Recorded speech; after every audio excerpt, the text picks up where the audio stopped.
Porque o reino de Deus não é comida nem bebida, mas justiça e paz e alegria no Espírito Santo. Romanos 14:17. Querido irmão, seja bem-vindo a esse canal. A leitura de hoje são as cartas de ensino do nosso amado irmão, mestre, servo do Senhor, Derek Prince. Curta, se inscreva e compartilhe o vídeo para que mais vidas possam ser abençoadas e para que o reino do Senhor avance e a glória seja dada somente a Ele.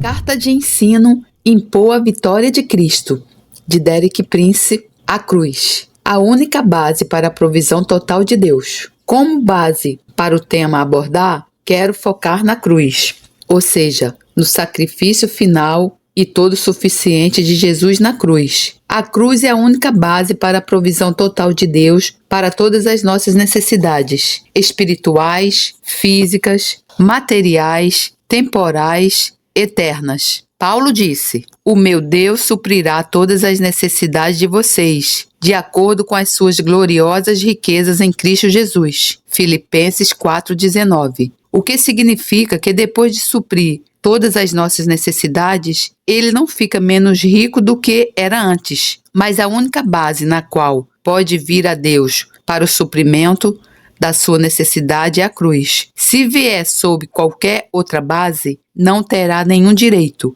mas com base na cruz, pode reivindicar a provisão total de Deus. Romanos 8:32 diz: "Aquele que nem mesmo a seu próprio filho poupou, antes o entregou por todos nós, como nos não dará também com ele todas as coisas." Essa é uma declaração tremenda. Com ele na base da cruz, Deus dá-nos livremente todas as coisas. Derrota total, eterna e irreversível de Satanás. A cruz também foi o lugar onde Jesus administrou uma derrota total, eterna e irreversível a Satanás e ao seu reino. Ele derrotou completamente de uma vez por todas. Vejamos algumas passagens da Escritura nesse sentido. Colossenses 1:13. "Pois ele nos resgatou do domínio das trevas." Esse é o reino de Satanás. "E nos transportou, ou nos transferiu, ou nos levou para o reino do seu Filho amado." Então,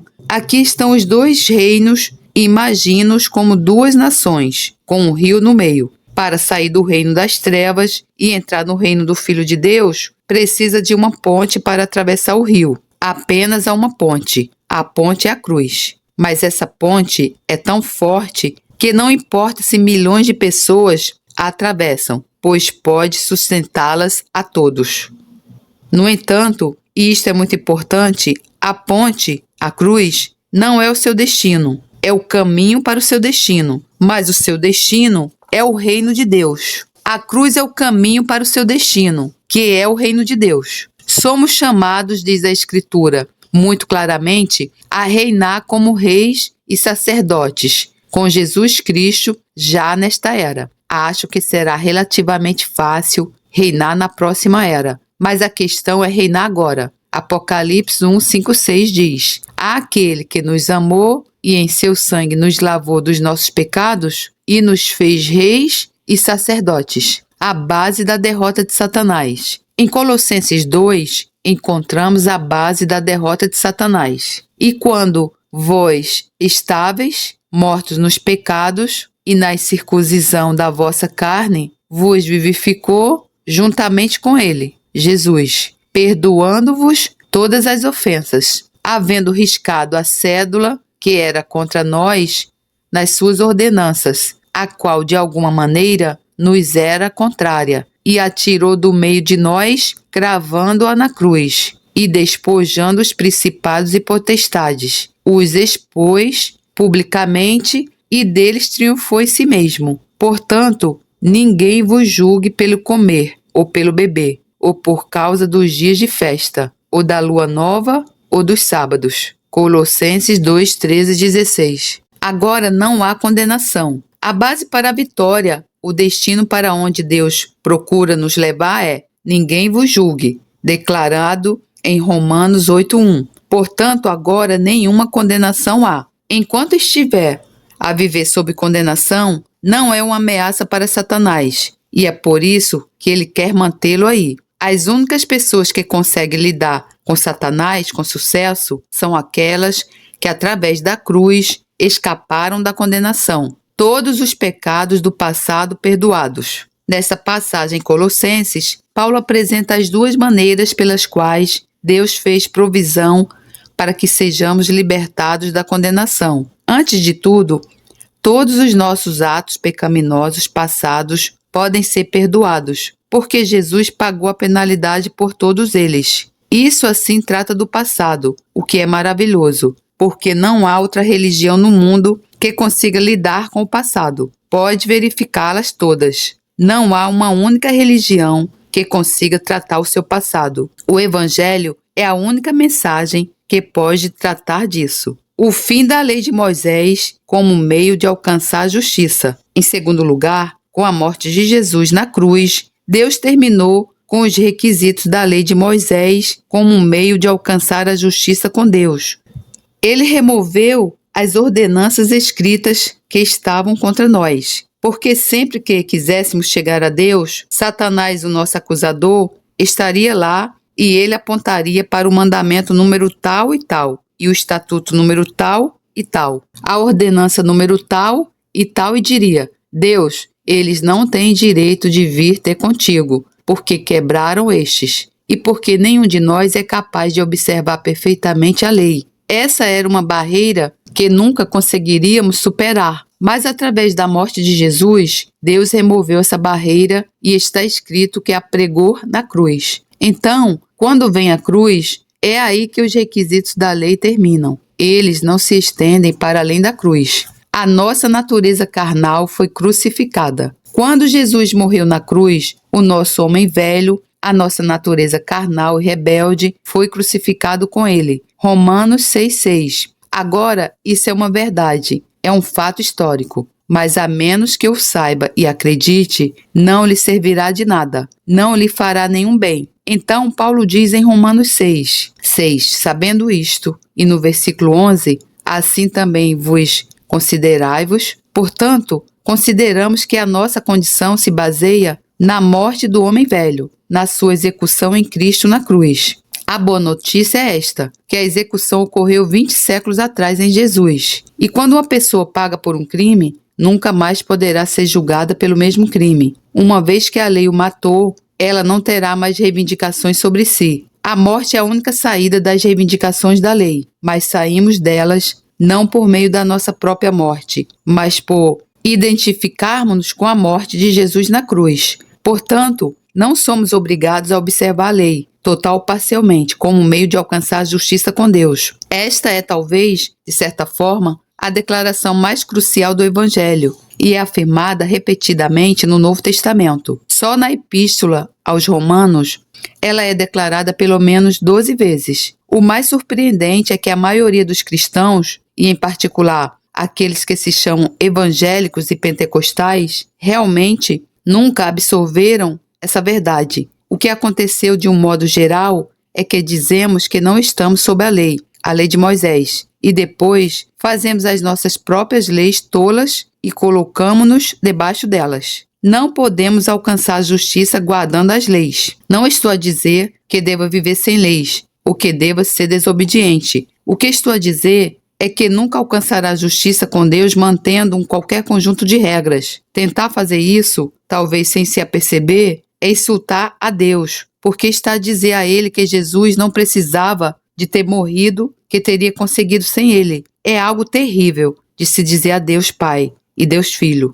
A morte de Jesus não era necessária, mas se pudéssemos fazer isso sozinhos, mantendo as regras, Jesus não precisaria morrer. Portanto, com base nesses dois fatos, que os nossos pecados passados podem ser totalmente perdoados, todos eles, e que não somos obrigados a observar uma lei para alcançar a justiça com Deus, somos libertados da condenação. É por isso que Paulo diz, portanto, que ninguém o julgue em relação a várias coisas que fazem parte da lei de Moisés. Isso é apenas a título de introdução, mas notará que no próximo versículo, no 15, Paulo diz que através do sacrifício de Jesus, Deus desarmou principados e poderes. Indiquei-lhe que esses são os principados e poderes mencionados em Efésios 6,12. Não temos que lutar contra a carne e o sangue, mas sim contra os principados, contra as potestades, contra os príncipes das trevas deste século, contra as hostes espirituais da maldade, nos lugares celestiais. A principal arma de Satanás, a culpa, Jesus desfez, fazendo-se oferta pela culpa. Então, através da morte de Jesus na cruz, Deus removeu as armas a Satanás. Isso é tremendamente importante. A principal arma de Satanás é resumida numa palavra: culpa. Isaías 53:10 diz sobre Jesus: embora o Senhor faça da vida, alma, dele uma oferta pela culpa, ele verá sua prole e prolongará seus dias. Isaías 53:10. O sacrifício não estava completo. O profeta não poderia prometer a ressurreição e todas as suas outras bênçãos seguintes, até que Jesus fizesse da sua alma a oferta pela culpa pela humanidade. Na cruz, Deus infligiu a Jesus a culpa total de toda a humanidade, e ele sofreu o castigo final. Portanto, estamos agora, como a Bíblia diz, justificados. A minha tradução da palavra justificado, absolvido, não culpado, considerado justo, feito justo, como se nunca tivesse pecado. Nós fomos feitos justos com a justiça de Deus, não com a nossa própria justiça, nem com os nossos melhores esforços, nem com a religião a qual pertencemos, mas com a justiça de Deus em Jesus Cristo, uma justiça que nunca conheceu pecado, não tem culpa, não tem passado para se arrepender. Foi isso que nos foi disponibilizado através da troca da cruz, porque Jesus foi feito pecado com a nossa pecaminosidade para que sejamos justificados com a sua justiça. A natureza da guerra. Jesus dá-nos autoridade de impor a vitória dele. Chegamos agora ao tema dessa carta, a base da natureza da guerra contra o reino das trevas. Cristo conquistou a vitória, mas deixa-nos o trabalho de impor, fazer valer a vitória. É muito importante entendermos isso. Cristo conquistou a vitória, mas deixa-nos o trabalho de impor a vitória. Se tivéssemos de ganhar a vitória, nunca conseguiríamos. Não precisamos de conquistar a vitória. Jesus disse: eu ganhei a vitória, mas temos de fazer valer a vitória que ele conquistou. Por exemplo, em Mateus 28:18 e seguintes, após a ressurreição, ele apareceu aos seus discípulos e disse: e chegando-se Jesus, falou-lhes dizendo: é-me dado todo o poder no céu e na terra. Portanto, ide, fazei discípulos de todas as nações. Mateus 28:18-19. Para que é a palavra portanto? Está lá porque Jesus obteve a autoridade. Nós temos de exercê-la, entende? E a sua autoridade é completamente ineficaz até que a exercitemos. A autoridade de Jesus é ineficaz até que a exercitemos. Portanto, a única maneira do mundo saber o que Jesus realizou por nós é quando nós exercemos a sua autoridade em seu favor, fazendo discípulos de todas as nações. Então, esse é o princípio. Jesus fez, nós temos de aplicá-lo. Há 2 erros que pode cometer. O primeiro é pensar que precisa de conquistar a vitória. Não precisa. Jesus ganhou a vitória. O erro oposto é pensar que não há mais nada para fazer. Isso não é verdade.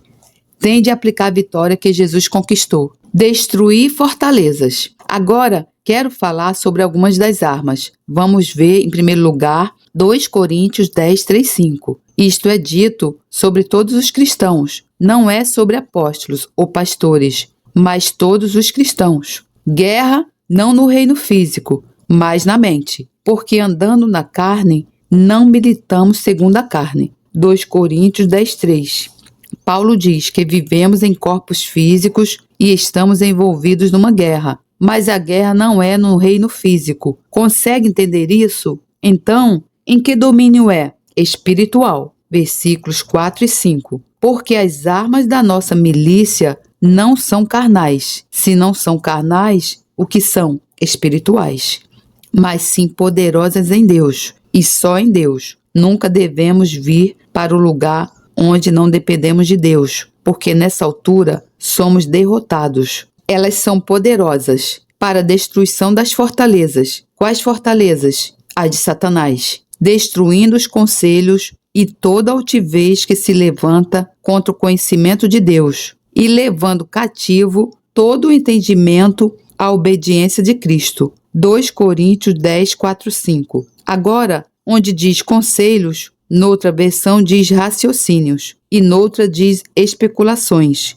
Um pouco mais adiante, encontrará as palavras conhecimento e entendimento. Pegue dessas 5 palavras: conselhos, raciocínios, especulações, conhecimento e entendimento.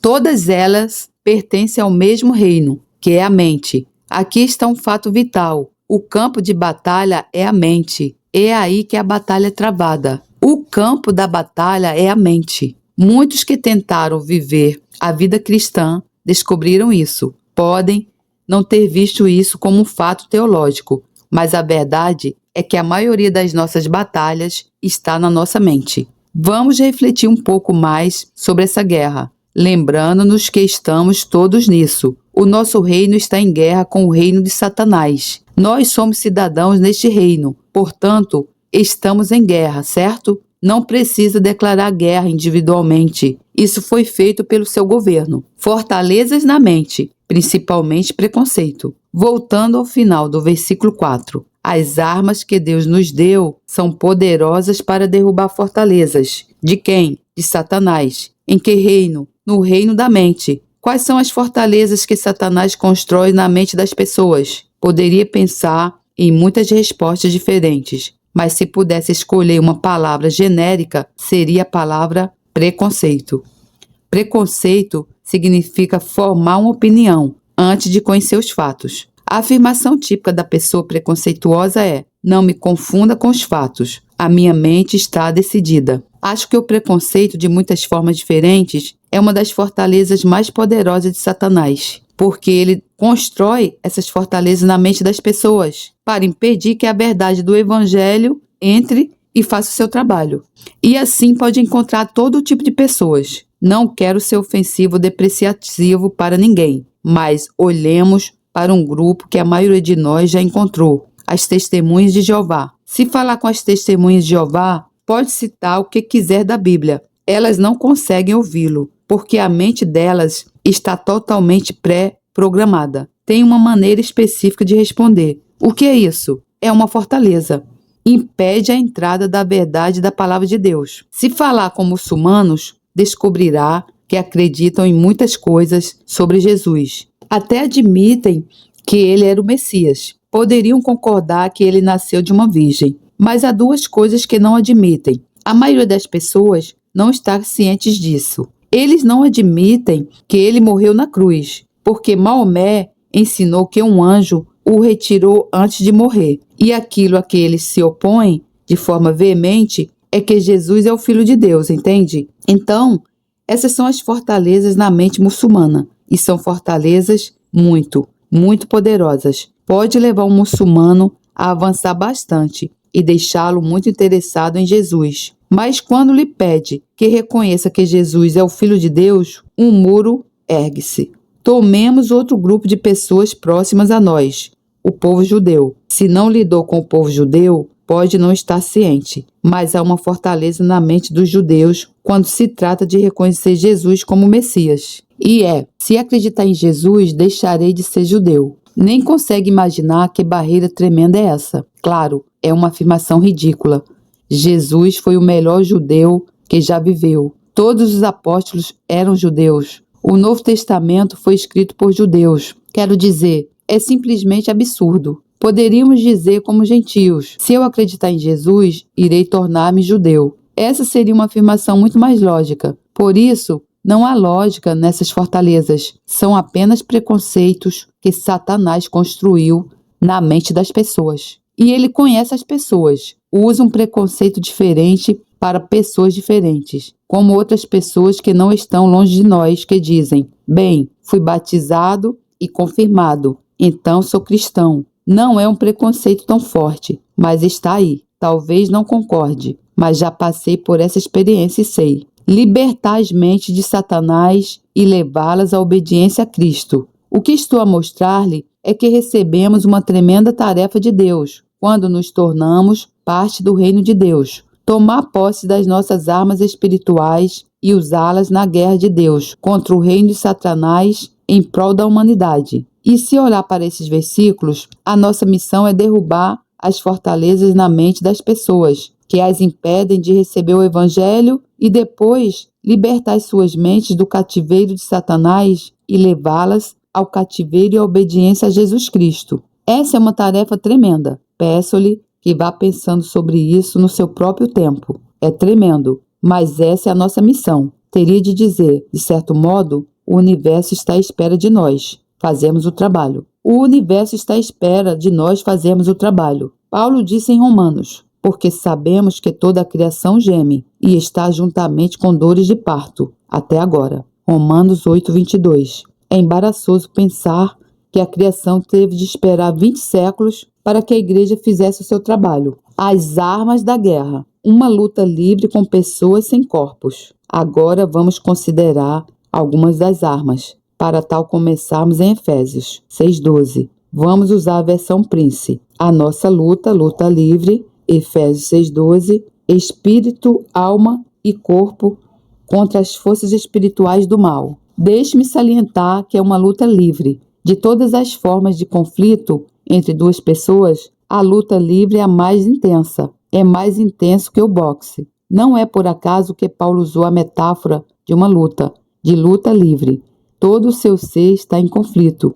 A sua personalidade no seu todo, espírito, alma e corpo, é confrontada com forças do mal tremendamente poderosas que o destruiriam se pudessem. A nossa luta livre, não é contra pessoas com corpos. Efésios 6:12. Essa parte da tradução devo a The Living Bible, Bíblia Viva. Acho-a muito vívida. Não estamos a lutar contra pessoas com corpos, mas sim contra governantes com várias áreas e ordem descendentes de autoridade. Efésios 6:12. É um reino espiritual altamente organizado. Satanás não recebe nenhum crédito pela organização, tanto quanto sei. Ele tinha organização quando era um dos anjos encarregados de outros anjos. Pessoalmente, acredito que havia provavelmente 3 arcanjos principais: Lúcifer, Miguel e Gabriel. Essa é uma opinião pessoal. E como eu entendo as Escrituras, e pode ler em Isaías 14 e em Ezequiel 28, Lúcifer rebelou-se contra Deus, porque achava que merecia uma posição de igualdade com Deus. O meu palpite pessoal é que não era de Deus Pai, que ele afirmava ser igual, mas de Deus Filho. Quando ele fez essa afirmação, primeiro de tudo, ele convenceu os anjos, sob a sua autoridade, de juntarem-se a ele. Penso que ele fez algo assim, porque em Ezequiel 28 é usada uma palavra que em outros lugares da Bíblia quer dizer difamador. Então, esse é apenas o meu palpite, mas imagino Lúcifer, o querubim glorioso e bonito que cobriu o trono de Deus e foi responsável pela adoração do céu. Ele era tão bonito e tão sábio que se tornou o quê? Orgulhoso. Qual é o primeiro pecado da história do universo? Orgulho. Foi o primeiro e continua a ser o pior pecado. Ficamos tão exaltados com o adultério e a embriaguez que não os toleraríamos dentro da igreja. Mas, no entanto, a igreja está cheia de orgulho, não é verdade? De qualquer forma, este belo arcanjo está apenas à minha imaginação. Ele andou à volta dos outros anjos e disse: sabem, vocês têm muito potencial e muita habilidade que realmente está a ser subestimada.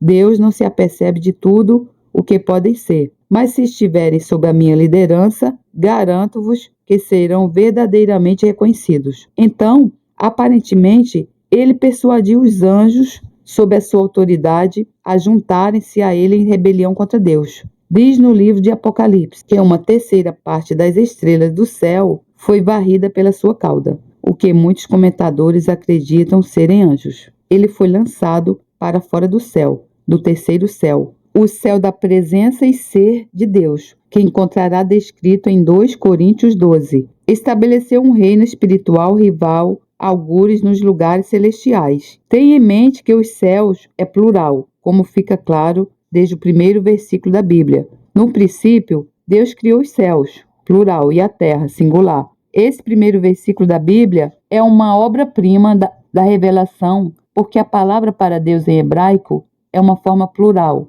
Elohim. In é o plural, mas o verbo criar é singular. Portanto, nas primeiras palavras da Bíblia, temos o mistério da divindade, um ao mesmo tempo mais de que um. Ao ler a Bíblia toda, descobrirá que esses dois temas são desdobrados continuamente até o livro do Apocalipse, que é a consumação de ambos. Voltando a Efésios 6,12, a versão do Prince. A nossa luta livre, não é contra pessoas com corpos, mas sim contra governantes, com várias áreas e ordens descendentes de autoridade, contra os dominadores do mundo das trevas deste século. E lembre-se de que o objetivo de Satanás é dominar toda a raça humana e fazer com que toda a raça humana o adore. Ele tem um plano que eu acho que está muito avançado. Acho que está muito perto da sua consumação. Levantar um governante que será conhecido como Anticristo, que irá, por um breve período, ganhar controle sobre toda a humanidade na Terra. Exceto quem? Aqueles cujos nomes estão escritos no livro da vida do Cordeiro. Ele fará com que toda a humanidade o adore, e ao adorá-lo, estarão a adorar o diabo, que lhe deu poder e autoridade. Esse é o objetivo de Satanás. Ele trabalha incessantemente nessa direção. E muito do que vê na situação mundial contemporânea representa os movimentos de Satanás para alcançar esse objetivo. As hostes satânicas nos lugares celestiais procuram obter o controle de nações, cidades, etc. Voltamos a Efésios 6,12. Pode ver que este é um versículo cheio de todos os tipos de revelações empolgantes contra as hostes espirituais da maldade nos lugares celestiais. Sei que isso pode ser novo para si, mas não é importante se é novo. O que importa é se isso é verdade. O quartel-general de Satanás ainda está nos lugares celestiais. É de lá que ele dirige o seu reino altamente organizado, procurando obter o controle de todas as nações. Isso é muito, muito importante para nós. Por quê? Para que o nosso país possa alguma vez experimentar o tipo de avivamento de que precisa, a igreja terá de aprender como lidar com os principados e poderes satânicos que estão sobre esta nação. Sabe, o fator decisivo no destino das nações é espiritual. Não é principalmente político ou econômico, é espiritual. E o único grupo na Terra que está equipado para intervir no reino espiritual é a igreja. É por isso que somos as pessoas mais importantes do planeta. O problema é que não estamos a agir como tal. Os políticos ou os comandantes militares não têm as armas, nem mesmo os cientistas as têm. Nós temos as armas. Poderia dizer que todo o universo está simplesmente a gritar para nós: acorda, igreja, e faça alguma coisa. Graças a Deus, existem aqueles que estão despertos, mas são uma proporção muito pequena do pleno corpo de Cristo neste momento. A armadura de Deus. Agora, quais são as nossas armas espirituais? Portanto, tomai toda a armadura de Deus. Efésios 6,13. Portanto, por quê? Porque estamos numa batalha. Então, Paulo lista 6 itens de equipamento, começando no versículo 14. Tendo cingidos os vossos lombos com a verdade e vestida a couraça da justiça. Efésios 6,14. Que área do corpo a couraça protege?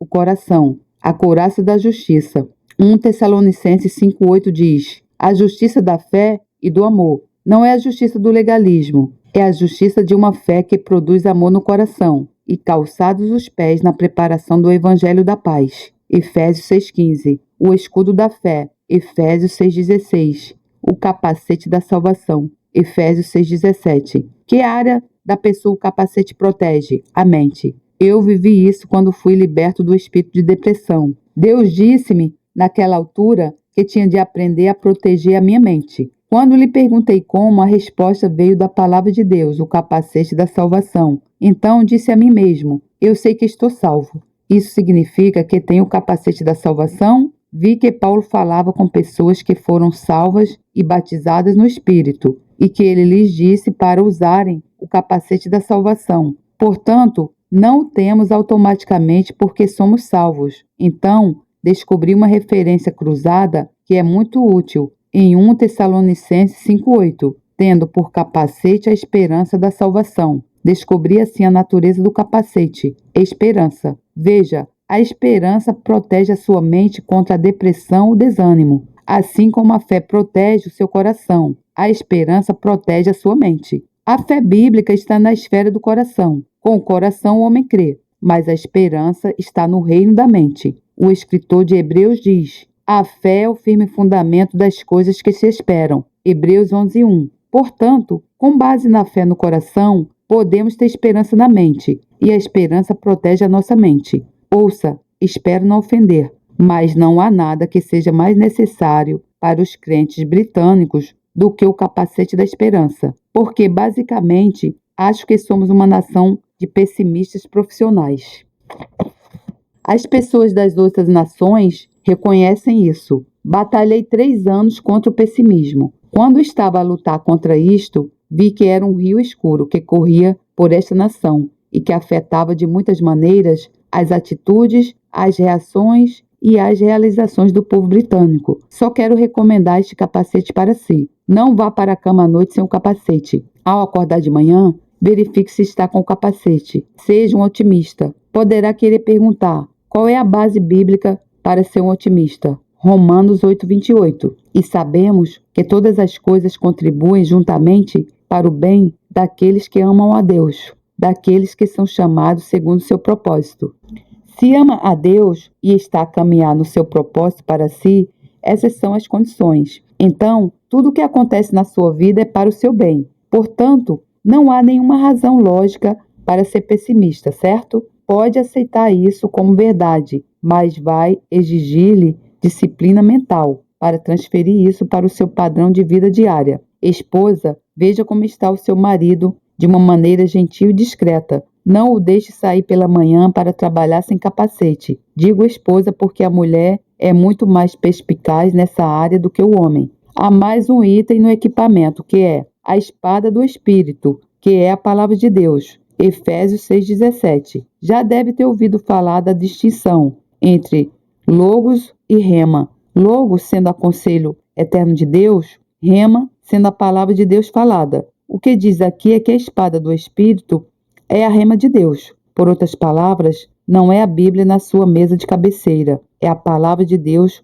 quando a fala com a sua boca. Essa é uma espada. Foi assim que Jesus a usou, quando foi confrontado por Satanás. Ele disse 3 vezes: está escrito. Isso é tornar a palavra escrita, o logos, o seu rema. E é isso que faz Satanás recuar. No entanto, quando faz a análise, percebe que esses 6 itens do equipamento são todos essencialmente para defesa, exceto a espada. E até mesmo a espada está limitada ao alcance do seu braço. Não podemos derrubar o reino de Satanás sem ter mais armas. Sempre que encontrar 6 coisas boas na Bíblia, isso não vem na Escritura. É apenas a minha observação. Precisa de procurar a 7ª. Quando tivermos esses 6 itens, precisamos procurar então o 7º. E ele está lá, no versículo 18. Orando em todo o tempo, com toda oração e súplica. Efésios 6,18. E é aí que quebramos as restrições de apenas sermos capazes de alcançar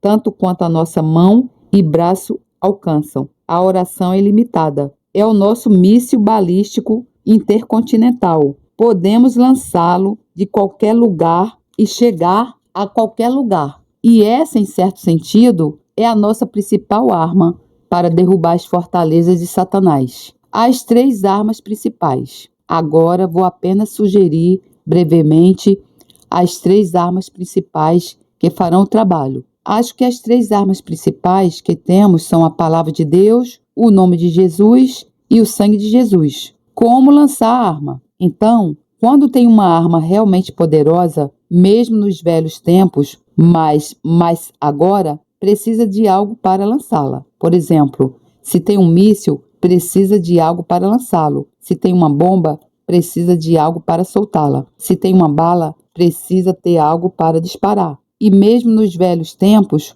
quando tinha uma flecha, tinha de ter um arco para dispará-la. 4 formas principais. Quero sugerir 4 formas principais de lançar as nossas armas contra o reino de Satanás. Temos a palavra de Deus, temos o nome de Jesus, temos o sangue de Jesus. Como podemos colocá-los em ação contra o reino de Satanás? A minha resposta é que existem 4 maneiras principais.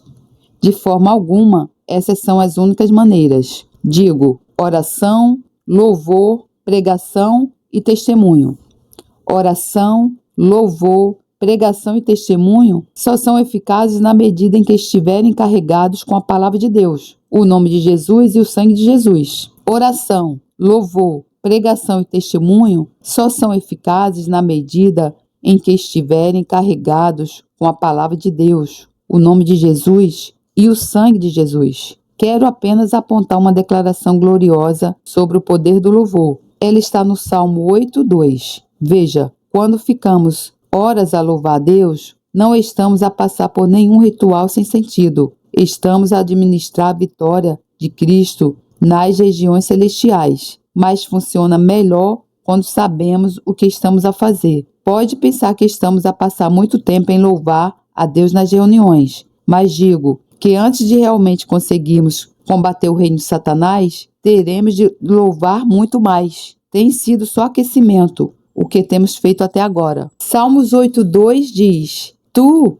Deus, ordenaste força da boca das crianças e dos que mamam por causa dos teus inimigos, para fazer calar o inimigo e ao vingador. Salmos 8:2. Quem é o inimigo e o vingador? Satanás. Quem são os outros inimigos? O reino de Satanás, os principados e potestades de Satanás nos lugares celestiais. Agora diz aqui, tu ordenaste força. Mas se abrir em Mateus 21, verá o comentário oficial de Jesus sobre esse versículo. Mateus 21:15. Vendo então os principais dos sacerdotes e os escribas as maravilhas que fazia, e os meninos clamando no templo, Hosana ao filho de Davi, indignaram-se, não gostaram do barulho e achavam que as crianças não deveriam ficar tão agitadas. E disseram-lhe, ouves o que estes dizem? E Jesus lhes disse, sim, nunca lestes.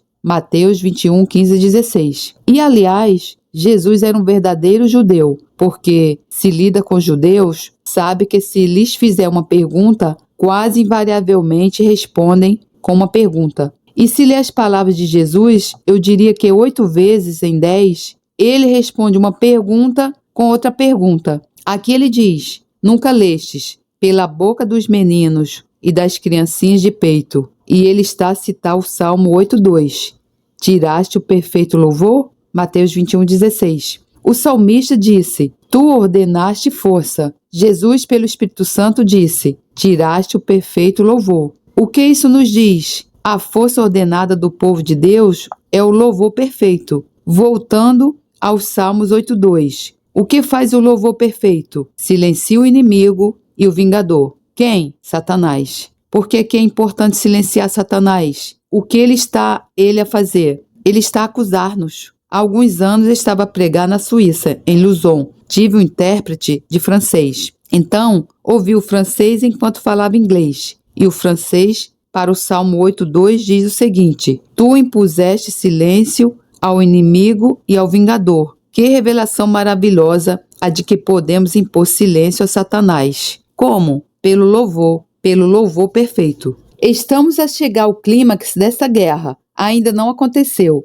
mas vou referir uma escritura profética do livro de Apocalipse, capítulo 12. Há várias maneiras de entender o Apocalipse. Nunca fui um verdadeiro estudante disso, mas descobri que existe, por exemplo, o que chamam de interpretação histórica e interpretação futurista. A interpretação histórica diz que as profecias dadas no livro do Apocalipse foram cumpridas nos séculos subsequentes em coisas que aconteceram, basicamente na Europa. A aplicação disso depende da sua denominação particular. Se é um católico romano, dirá que o cumprimento das profecias do Apocalipse foi a queda do Império Romano pagão. Mas se é um protestante, dirá que o cumprimento das profecias do Apocalipse foi a queda do Império Romano papal. E pode encontrar muitos livros que apresentam essa interpretação. Tem um problema com ambas as interpretações. É o seguinte, até onde eu entendo, e estou sujeito à correção se algo surgir, eles não concordam nem com os fatos da história, nem com as declarações das Escrituras. Tem de distorcer ambos para os fazer estar em acordo. Não consigo aceitar nenhum. Portanto, devo concluir que a maioria das profecias do livro do Apocalipse ainda não foi cumprida, mas nem todos concordam comigo. Estou ciente disso. Mas como diz o meu amigo Bob Mumford, o que posso fazer se estou certo? Eu cito sempre Bob Mumford nisso. Faz-me parecer humilde, entende? Suponha por um momento que concorda com a minha tese. João recebeu muitas dessas revelações proféticas na forma de visões que teve, e suponho que as visões desenrolaram-se diante dos seus olhos. Ele descreveu o que viu, como viu. Então ele dizia: eu vi um cavalo branco a cavalgar, e depois do cavalo branco, um cavalo vermelho, e depois do cavalo vermelho, um cavalo preto, e assim por diante. Então ele colocou seu relato no pretérito porque estava a descrever uma visão que tinha tido. Mas se a minha tese estiver correta, o cumprimento não está no passado, ainda está no futuro. Muito do que lemos no Apocalipse, no tempo passado, ainda é futuro em cumprimento. Espero que isso faça sentido para si. Como vencer Satanás? Então, supondo que eu esteja certo, vamos para Apocalipse 12 e comecemos no versículo 7. E houve batalha no céu. Apocalipse 12, 7. Deve haver alguém além de Deus e dos seus anjos no céu, se vai haver lá uma guerra. Não vão lutar contra si próprios. Então veja, se isso estiver correto, dá fundamento à minha tese de que o reino de Satanás está nos lugares celestiais. É por isso que haverá guerra nos lugares celestiais. Está no passado aqui, mas é futuro. A guerra estourará no céu. Acredito que seja muito em breve. Miguel e seus anjos batalhavam contra o dragão. Apocalipse 12, 7. Miguel é um dos arcanjos principais e tem uma missão especial. Ele é o guardião de Israel. O 12º capítulo de Daniel diz: Miguel, o grande príncipe, que se levanta a favor dos filhos do teu povo. Daniel 12, 1. Isto está a ser dito a Daniel, um judeu. Então, é interessante que quando Miguel está no centro do palco, quem está no centro da igreja? Israel. Imagino que Miguel esteja muito ocupado nesse momento, mas não gostaria de ser colocado contra ele. Miguel e os seus anjos batalhavam contra o dragão, e batalhavam o dragão e os seus anjos, mas não prevaleceram, nem mais o seu lugar se achou nos céus. Apocalipse 12, 7 e 8. Então, chegar-se-á um tempo em que não haverá lugar para eles no céu. O que isso nos diz agora? Que atualmente o seu lugar ainda é no céu. Vê, agora, tudo isso depende da presuposição que fiz. Procuro somente levá-lo a compreender o que eu digo e mais nada. Versículo 9. O grande dragão foi lançado fora. Apocalipse 12, 9. Aqui temos a descrição mais completa de Satanás no versículo. O grande dragão foi lançado fora. Ele é a antiga serpente chamada Diabo ou Satanás. Apocalipse 12, 9. A palavra diabo, diabolos em grego, significa um caluniador, um falso acusador. Satanás significa um inimigo ou opositor. Então, ele é o caluniador, que se opõe a Deus e ao povo de Deus e aos propósitos de Deus. E o que faz? Que engana o mundo todo. Apocalipse 12, 9. Essa é uma declaração muito importante, porque diz-nos algo sobre o mundo inteiro. O que nos diz? O mundo inteiro está sob o engano de Satanás. No final de João diz que sabemos que o Filho de Deus veio e que nos deu entendimento e que estamos na sua verdade e que o mundo inteiro está no maligno. Quem é o maligno? Satanás. Veja, é muito importante para lembrarmos disso como cristãos, porque se nos envolvermos no mundo da maneira errada, cairemos no engano de Satanás. Se nos envolvermos no mundo da maneira errada, cairemos no engano de Satanás. A melhor tradução da palavra igreja, eclésia, é assembleia. É assim traduzido 3 vezes no capítulo 19 de Atos e é usada para a Assembleia da cidade de Éfeso. Eclésia está diretamente relacionada à palavra grega para chamar e significa uma companhia de pessoas chamadas. Chamados de onde? Do mundo. Temos 2 opções. Podemos estar na igreja ou no mundo, mas não podemos estar em ambos. Então, onde está? Não sei se já ouviu esse ditado. Um navio no mar está bem, o mar no navio está mal. A igreja no mundo está bem, o mundo na igreja está mal. E se o mar entrar no navio, o que acontece com o navio? Afunda-se. Se o mundo entrar na igreja, o que acontecerá com a igreja? Afunda-se. O grande dragão, neste ponto, em Apocalipse 12, 9 e 10, é expulso do seu reino nos lugares celestiais. É muito importante. Este é o clímax da guerra. Acredita que Deus e o seu povo vão vencer? Aqui está escrito que é assim. É por isso que é importante. Veja, e ouvi uma grande voz no céu que dizia: agora é chegada a salvação e a força e o reino do nosso Deus e o poder do seu Cristo. Onde? No céu. Porque já o acusador de nossos irmãos é derrubado. Para onde? Para a terra, o qual diante do nosso Deus os acusava de dia e de noite. Apocalipse 12, 10. Então, se isso ainda está no futuro, quando diz que Satanás é o acusador dos nossos irmãos, o que ele está a fazer agora? Ele está a acusar quem? Aqui são os anjos que dizem, nossos irmãos. De quem estão a falar? De nós. Então Satanás está a nos acusar. Onde? Diante do trono de Deus. Isso é um fato incrível, não é? E ele faz isso dia e noite e dia. Por que ele nos está a acusar? Ele quer provar que somos culpados, entende? Qual é a sua arma principal? A culpa.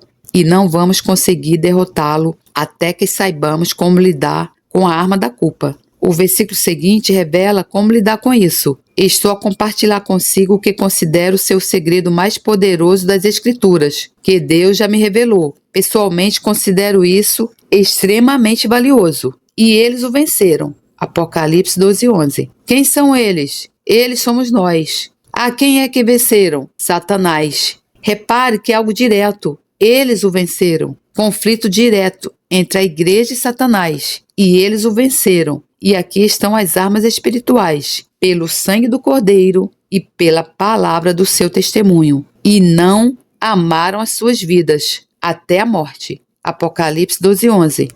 Quem é qualificado para usar as armas? Vamos deixar as armas de lado para primeiro ver qual o tipo de pessoa que é qualificada para usar as armas. Pessoas que não amaram as suas vidas até a morte. O que isso significa? Vou dizer-lhe o que eu entendo. Isso significa que para essas pessoas, fazer a vontade de Deus é mais importante do que permanecer vivo, certo? Pessoas que têm atitude, se tiver que escolher, faremos a vontade de Deus, mesmo que isso nos custe a vida. Não acredito que Satanás tenha o mínimo medo de cristãos não comprometidos. Ele ri deles. Mas os cristãos comprometidos assustam-no. Satanás não tem medo de cristãos não comprometidos. Mas os cristãos comprometidos assustam-no. O que significa estar comprometido? Significa simplesmente o seguinte: é mais importante para nós fazermos a vontade de Deus do que permanecermos vivos. Fui convocado para o Exército Britânico em 1940, onde estive ao serviço 5 anos e meio. Gostaria de dizer uma coisa: quando entrei no Exército Britânico, nunca me deram uma garantia de que não seria morto. Faz-me sorrir quando ouço cristãos a falar sobre soldados. Não acho que eles tenham a menor ideia do que implica ser um soldado. Os soldados podem morrer, certo? Faz parte da profissão. Nenhum soldado alista-se com a condição de não ser morto. E nenhum soldado cristão pode dizer: eu não darei a minha vida por Jesus. Portanto, é melhor decidirmos qual a nossa posição. Acredito que posso dizer: eu sei onde estou. Para mim é mais importante fazer a vontade de Deus do que permanecer vivo. Posso muito bem ser testado nessa declaração. Não estou a fazer isso de forma precipitada. Ponderei bem a questão e a resolvi tanto quanto sou capaz. Acho que é importante que também resolva isso antes que a situação surja. Obtenha o seu bilhete antes de entrar no comboio. O poder do nosso testemunho. Supondo que somos essas pessoas, quais são as armas que usamos? Diz que vencemos pelo sangue do Cordeiro e pela palavra do nosso testemunho. Lembra-se que mencionei que o testemunho era uma das 4 maneiras de lançar as armas. Então, o que significa isso? Eu entendo assim: nós vencemos Satanás quando damos testemunho pessoal do que a palavra de Deus diz, que o sangue de Jesus faz por nós. O nosso testemunho torna-o pessoal. Pega a verdade geral da Escritura e aplica a mim. O sangue de Jesus. Para fazer isso, temos de saber o que a palavra de Deus diz sobre o sangue de Jesus. Agora vou compartilhar algumas das principais declarações das Escrituras sobre o sangue de Jesus. A primeira declaração sobre o sangue de Jesus é Efésios 1:7, em quem Jesus temos a redenção pelo seu sangue. Redenção significa que fomos resgatados. Estávamos no reino de Satanás. Fomos resgatados do reino de Satanás. O preço da nossa redenção, segundo Pedro diz em 1 Pedro 1:18-19, não foi prata ou ouro, mas o precioso sangue de Cristo, como de um cordeiro sem mancha e sem mácula. Salmo 107:2 diz: digam-nos redimidos do Senhor, os que remiu da mão do inimigo. Assim o meu testemunho pessoal é este: pelo sangue de Jesus fui redimido das mãos do diabo. 1 João 7 diz: mas se andarmos na luz, como ele na luz está, temos comunhão uns com os outros. E o sangue de Jesus Cristo, seu Filho, nos purifica. O verbo está no presente contínuo. Nos purifica continuamente de todo pecado. Os verbos estão todos no presente contínuo. Se andarmos continuamente, teremos comunhão continuamente e o sangue nos limpará continuamente. Tenha em mente que é condicional. Se não está a andar na luz, o sangue não o limpará. O sangue não limpa no escuro. E se está a andar na luz, terá comunhão com os seus irmãos na fé. Se não está em comunhão, está fora da luz. Se está fora da luz, o sangue não o limpa. Isso é importante, supondo que cumpra a condição. Então, meu testemunho é: enquanto caminho na luz, o sangue de Jesus limpa-me agora e continuamente. Digo isso porque evidencio o significado completo do verbo, de todo pecado. Romanos 5:9 diz: tendo sido justificados pelo seu sangue. Fomos justificados pelo seu sangue. Justificado significa, como já disse anteriormente, absolvido, inocente, considerado justo, tornado justo, como se nunca tivesse pecado. Portanto, o meu testemunho pessoal é: por meio do sangue de Jesus sou justificado, absolvido, inocente, considerado justo, tornado justo, como se nunca tivesse pecado. E vamos ver mais um, Hebreus 13:12. E por isso também Jesus, para santificar o povo pelo seu próprio sangue, padeceu fora da porta. Então, somos santificados pelo sangue de Jesus. Santificado tem um significado tanto negativo quanto positivo. Significa negativamente ser separado e apartado do pecado. E positivamente significa ser participante da santidade de Deus. Então, meu testemunho é: por meio do sangue de Jesus, sou santificado, separado do pecado e do reino de Satanás, e feito participante da própria santidade de Deus. Veja, a santidade não é apenas negativa. Não é apenas não fazer isso e não fazer aquilo. Isso faz parte, mas o objetivo é positivo. Hebreus 12:5-10 diz que Deus corrige os seus filhos para o bem deles, para que sejam participantes das suas santidades. Isso é tremendo. Falando de santidade, deixe-me dizer-lhe umas frases simples. Pelo que entendi, agradecemos a Deus pela sua bondade, louvamos a Deus pela sua grandeza, mas nós o adoramos pela sua santidade. Agora, juntando todas as declarações, o seu testemunho pessoal podia ser: pelo sangue de Jesus, fui redimido das mãos do diabo. Eu estava na sua mão, mas já não estou lá. Enquanto estou a andar na luz, o sangue de Jesus está a limpar-me, agora e continuamente, de todo pecado. Por meio do sangue de Jesus, sou justificado, absolvido, inocente, considerado justo, tornado justo, como se nunca tivesse pecado. E por meio do sangue de Jesus, sou santificado, separado do pecado e do reino de Satanás, e feito participante da santidade de Deus.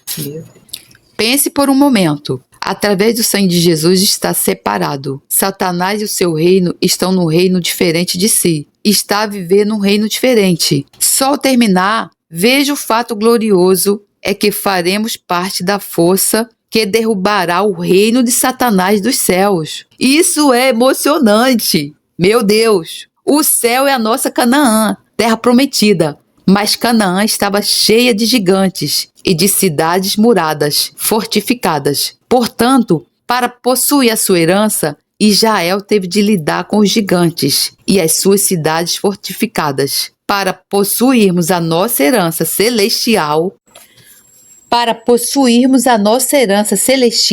temos de lidar com o reino de Satanás nos lugares celestiais.